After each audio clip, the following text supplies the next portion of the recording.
amores! Eu sou a professora Thaís e essa é a aula de Biologia para a turma do 9º ano. Depois que nós concluímos o módulo 7 sobre terapia gênica, eu que acho esse mundo encantador, continuei dando umas pesquisadas. E achei umas coisas muito interessantes para aprofundar o nosso conhecimento sobre terapia gênica. Então, a gente vai dar uma aprimorada, fazendo 2 aulas adicionais sobre o módulo 7, ok? Presta só atenção. Meu bem, para que nós pudéssemos realizar a terapia gênica, houveram alguns obstáculos muito complicados a serem vencidos. A primeira grande dificuldade encontrada era fazer com que o gene que é do meu interesse passasse pela membrana plasmática. Lembra? A membrana plasmática é uma estrutura responsável por dar a forma para controlar tudo que entra e tudo que sai. Como ela tem uma permeabilidade seletiva, não é qualquer coisa que entra. Ela não ia deixar um gene estranho entrar. Sendo assim, era uma dificuldade muito grande. Imagine que eles conseguiram vencer essa primeira etapa. Conseguiram fazer com que o gene entrasse na célula. Aí vem a segunda parte. Eu preciso incorporar esse gene ao DNA que está lá dentro do núcleo. Imagina! Passar por todo o citoplasma, todas as organelas celulares, sem ser confundido com uma coisa que era para ser jogada fora, entrar no núcleo, ultrapassar a carioteca, passar pela membrana nuclear, gente, até chegar no DNA. Lembra que eu já expliquei para vocês que a membrana plasmática pode ser comparada ao nosso querido e amado Paulo, o nosso porteiro? Porque ele controla tudo que entra e tudo que sai. Então imagina, a primeira dificuldade seria a pessoa conseguir convencer o Paulo a entrar na escola sendo um completo estranho. Não tendo ligação com o aluno, não tendo ligação com o professor, não tendo ligação com ninguém. Imagina se Paulo ia deixar entrar. Desacompanhado. Depois, como é que essa pessoa ia chegar até a tia Paula?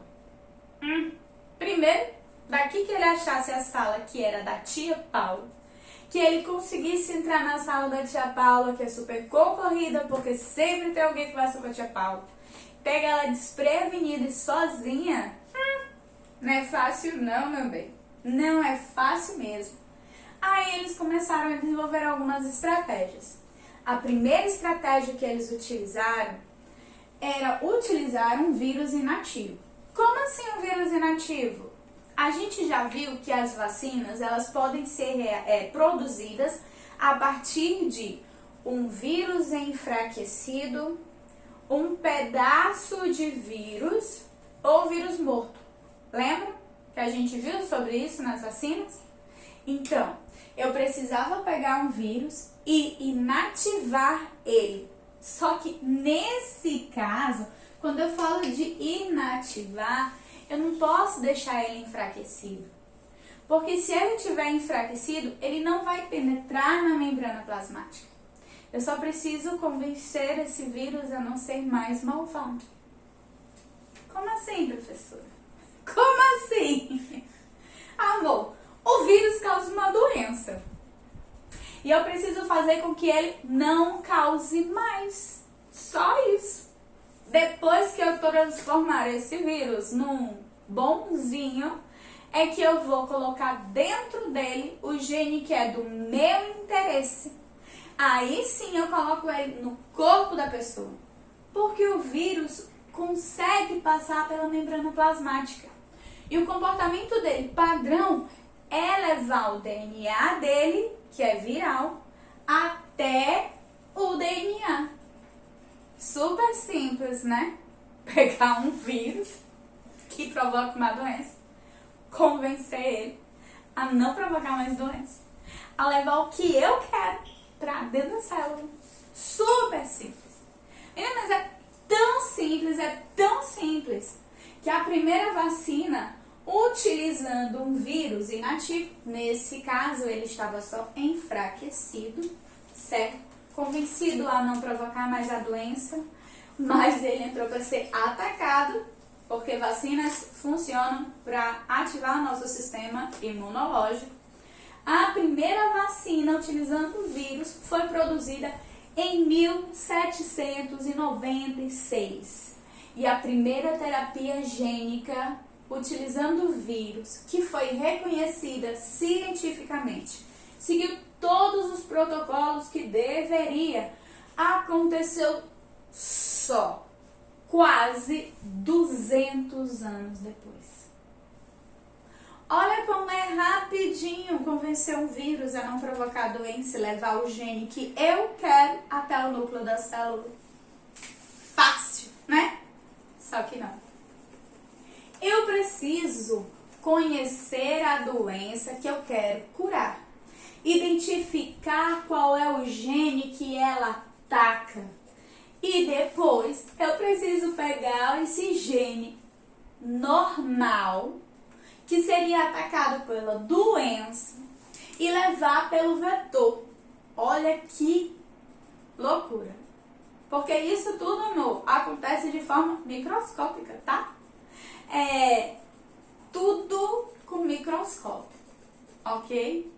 Não é eu pegar assim, nossa, quantos pincéis, quantas cores, eu quero marrom. Não. Quando eu falo que é microscópico, imagina eu pegar esse pincel marrom, sendo um gigante de, sei lá, 30 metros de altura.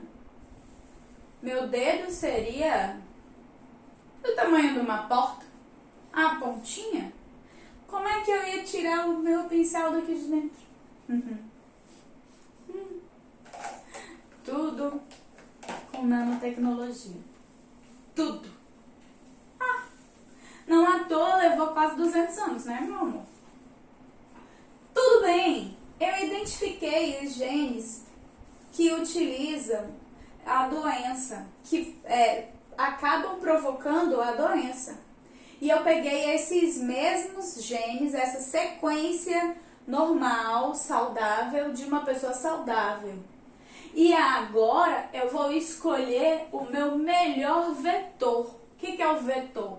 É aquele ser de luz abençoado, aquele que vai ser engolido, devorado ou injetado. Aquele que vai pegar o gene e levar para a minha célula. Esse é o vetor. E eu hoje em dia tenho 3 possibilidades. O que foi primeiramente testado e ainda hoje é o mais utilizado, que são os vetores virais, porque ele tem um comportamento natural de penetrar na membrana plasmática e que o seu material genético vá até o material genético da célula. A minha dificuldade é pegar um vilão e transformar em bonzinho, tá bom? Isso eu faço usando a tecnologia do DNA recombinante, onde eu pego a parte do DNA dele, que provoca uma doença, e coloco o DNA saudável no lugar, tá bom?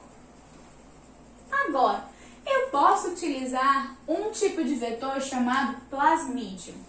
Plasmídio é um pedaço de DNA de bactéria em formato circular que é independente.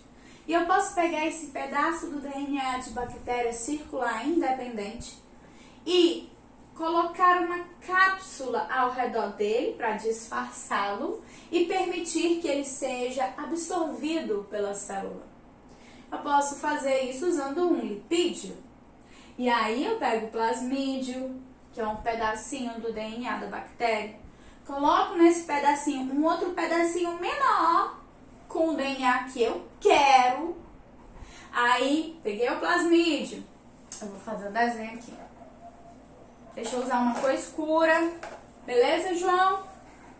Eu peguei o plasmídio, que é um DNA circular.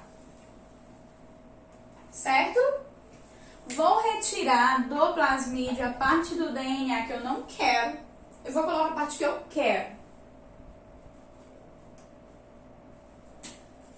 Vou botar uma cor mais laranja. Agora, esse plasmídio faz o que eu quero. Ele é útil para minha pessoa. Vou encapsular ele, ou seja, eu vou colocar ele ao redor de uma estrutura que seja interessante para a célula. Seria como a gente abrir o congelador e pegar o pote de sorvete, e dentro do pote do sorvete tem o quê? Feijão. Eu sei que você completou a ideia. Aí eu vou pegar esse plasmídio e vou encapsulá-lo com lipídio, uma gordurinha. Delícia! Esse lipídio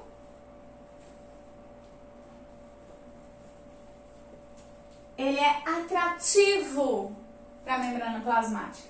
Quando ele encostar na membrana plasmática, o plasmídio entra na célula e vai até o DNA. Ó, gente, é tipo eu pegar o quê?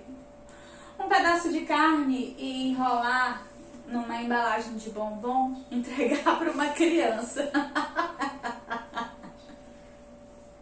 Funciona, a criança vai comer a carne, pelo menos o primeiro pedaço, eu acho. É maldade. Mas é o que a gente faz com as nossas células quando a gente faz terapia gênica. A gente engana elas.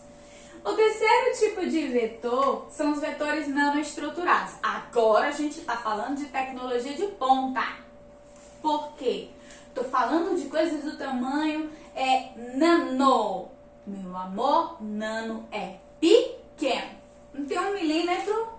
Aí você pega o espaço de 1 milímetro da régua, aquele pedacinho entre um tracinho baixo e um tracinho baixo, ampliado aqui. Divide ele, meu amor, em 1000 pedacinhos. Nano. Que bonitinho, né? Tá vendo como é pequeno?